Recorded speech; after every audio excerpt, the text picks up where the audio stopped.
सफीन की जमीन कांप रही थी, आसमान गर्द से उठ चुका था। एक जंगजू ने दुश्मन के खेमे का आखिरी हिसार भी तोड़ दिया था। फतह सिर्फ एक हाथ के फासले पर थी कि अचानक फिजा में एक चीख गूंजी, ऐ मालिक रुक जाओ, वापस पलट आओ। वो कौन था जिसने जीती हुई जंग की बाजी पलट दी? वो जिसकी हैबत से बड़े बड़े सूरमाओं के कलेजे मुंह को आते थे।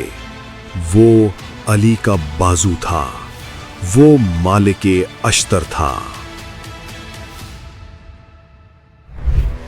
ये तारीख का वो मोड़ था जहां वक्त थम गया था। सूरज ढल रहा था मगर जंग की तपिश बढ़ती जा रही थी। मालिक के सामने दुश्मन की वो सफ़ें थीं जो बज़ाहिर नाकाबिले तस्खीर मालूम होती थीं, मगर मालिक के लिए ये सफ़ें दीवारें नहीं बल्कि रेत के टीले थे। लोग एक दूसरे से पूछ रहे थे, ये कौन है, इतनी हैबत से आगे बढ़ रहा है? मैंने ऐसा शेर नहीं देखा, इसके सामने तो हमारे सब बहादुरों का हौसला टूट जाएगा। जवाब सिर्फ एक था, ये वो शेर है जिसे हैदर कर्रार ने खुद पाला है। मालिक इंसान नहीं, कहर खुदा बनकर टूटे थे। वो लोहे की दीवारों से नहीं लड़ रहे थे बल्कि उन्हें कागज की तरह फाड़ रहे थे। एक सफ टूटी, दूसरी, तीसरी।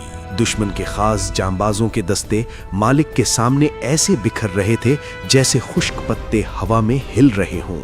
मालिक दुश्मन के खेमे के बिल्कुल करीब पहुंच चुके थे। हट जाओ रास्ते से।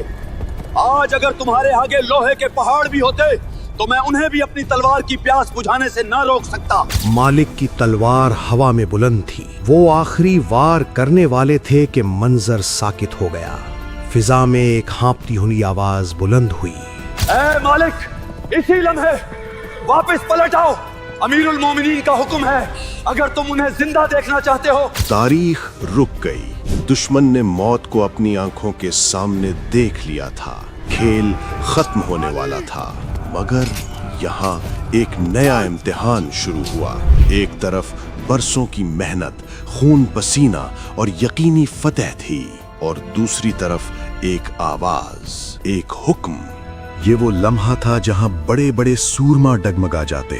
नफ्स पुकार रहा था, बस एक बार और सब खत्म। मगर रूह पुकार रही थी, अली का हुक्म। मालिक का जिस्म जंग के जोश से तप रहा था, मगर उनका किरदार इमाम की इताअत में झुक गया। ऐ दुश्मन, अगर ये मेरी जंग होती तो मैं तुझे जिंदा ना छोड़ता। मैंने तुझे इसलिए नहीं छोड़ा कि तू जीत गया, बल्कि इसलिए छोड़ा कि मेरा इमाम जीत गया।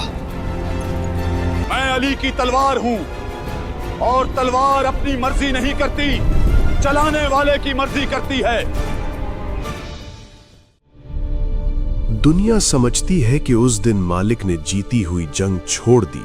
नहीं, उस दिन मालिक ने दुश्मन को नहीं बल्कि अपने नफ्स को हराया था। मैदान जंग में सर काटने के लिए सिर्फ बहादुरी चाहिए, लेकिन फतेह को कदमों में देखकर इमाम की एक आवाज पर सब कुछ ठुकरा देने के लिए मालिक अश्तर जैसा किरदार चाहिए।